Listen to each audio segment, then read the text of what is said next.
Lol. Nie złapałem quieta, jak przez to przechodziłem. Nieźle.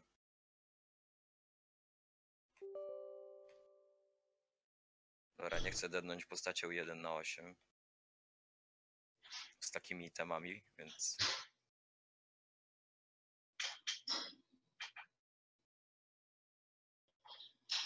I bring you through a day in the life.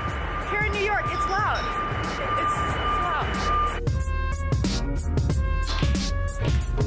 Welcome. This is my office. This is where I get a lot of stuff done. That is a graphic designer named Eric. So he's visiting the office. We are going to film for a series that I have called That Creative Life. It's where I interview creative people, creative places. Number 2 thing to do today is get all set up for my podcast because I'm starting a podcast and there's so many things to worry about. And number 3 is to go get fitted for the Grammys.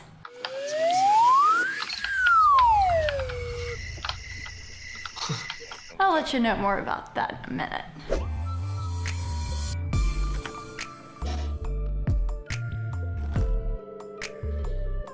No i co, wyleciał niebieski bag i wisdom tylko. What's up? A nie, jest chest!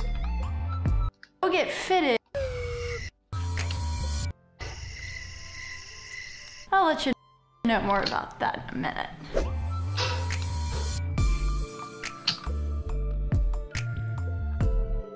Okej. Ring przestał działać, aż tak mi zdawało. What's up?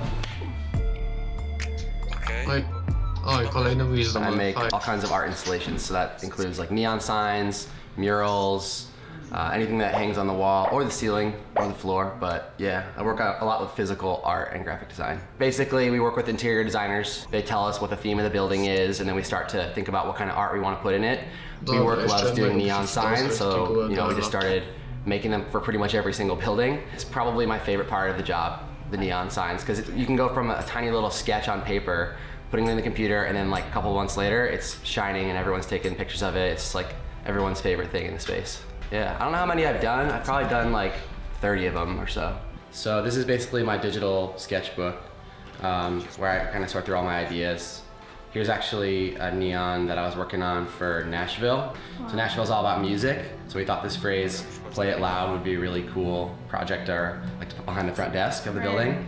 So what app is this? Procreate. Yeah. Adobe, I use some of their apps, but this is my favorite one for sketching. Awesome. There's just a lot more capabilities with it so far. I'm actually going to Adobe later today to like kind of test out some of their new drawing apps.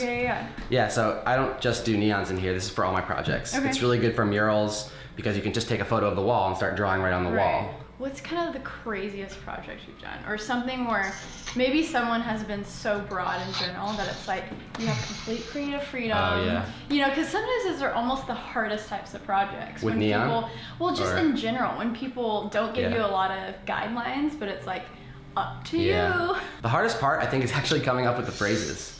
And like the content of it. I'm really good at the design part, but I'm not a copywriter and I'm not an advertising specialist. Like, yeah, I think the abstract ones are the harder ones.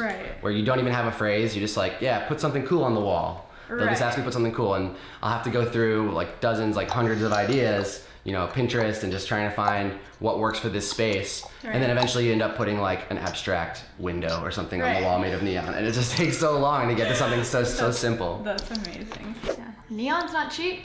Yeah, we could talk about that because it's like, a lot of people probably will like, I want a neon sign, but they don't have thousands of dollars to spend on it.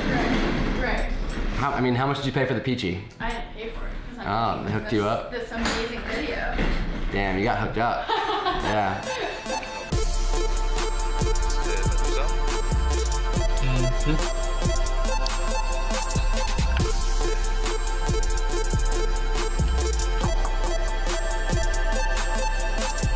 So yeah, it's pretty epic, right? I'm gonna have to figure out the lighting in my office to make it work for videos, but I'm just so stoked on this. So we're gonna finish up filming here in the video where I actually show the behind the scenes of how this peach is made. It should be on my channel by now, so you can peep it if you want. If you want. All right, after that's hard work.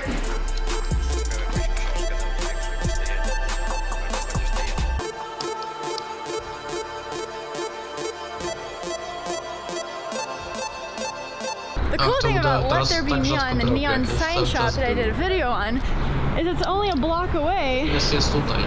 from my place. It's, oh, look how sick it is in there. Neon! Yeah, my friend Andrea painted this truck over here. Hey, Andrea, she's like a 40 or so year old graffiti artist, just What killing it for kind of years. truck is that? Like, was it a paid commission or was it like graffiti? I don't even know. I just recognize her style and I know her It's name. amazing. We've arrived at B&H Photo Video, so this is like one of the biggest camera stores ever. It's right in the middle of Midtown, New York.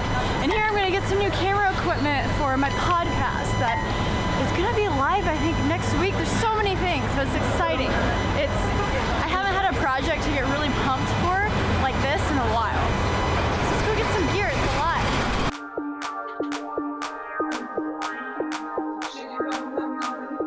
That is how you get your products after you order them.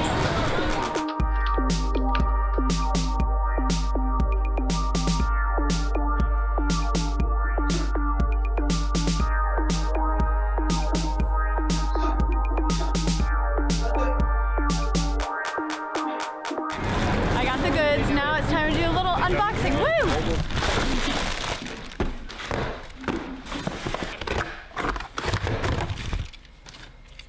So this is my first time ever to use a Panasonic camera and a Panasonic GH5. I have heard so many good things about this camera. I think Chris actually uses this one. Can you confirm that? I'm gonna have two of these setups. One of the reasons why I went with the GH5 is it's actually classified as a video camera. So it will record over 30 minutes and it has a swivel screen so I can just keep checking everything is a-okay when I'm talking to my guest. I got a battery grip for it with extra batteries because I don't want to worry about plugging it into the wall. I want this to be able to withstand an hour interview without me worrying about it shutting off recording or the battery just dying on me. I've been using Sony cameras for so long, I don't even know what, oh my god, see, micro four thirds sensor, what? I'm used to that full frame life with the Sony A7S. Okay, feels good. I'm excited. Everyone has a different setup. So shout out also to B&H. Hook me up with this. I am loaning these right now, so I need a second one that hopefully I'll get by the time I record my first podcast ever. There's so many factors, you know. Not only do I have to worry about good audio, that's number one most important. We're getting close to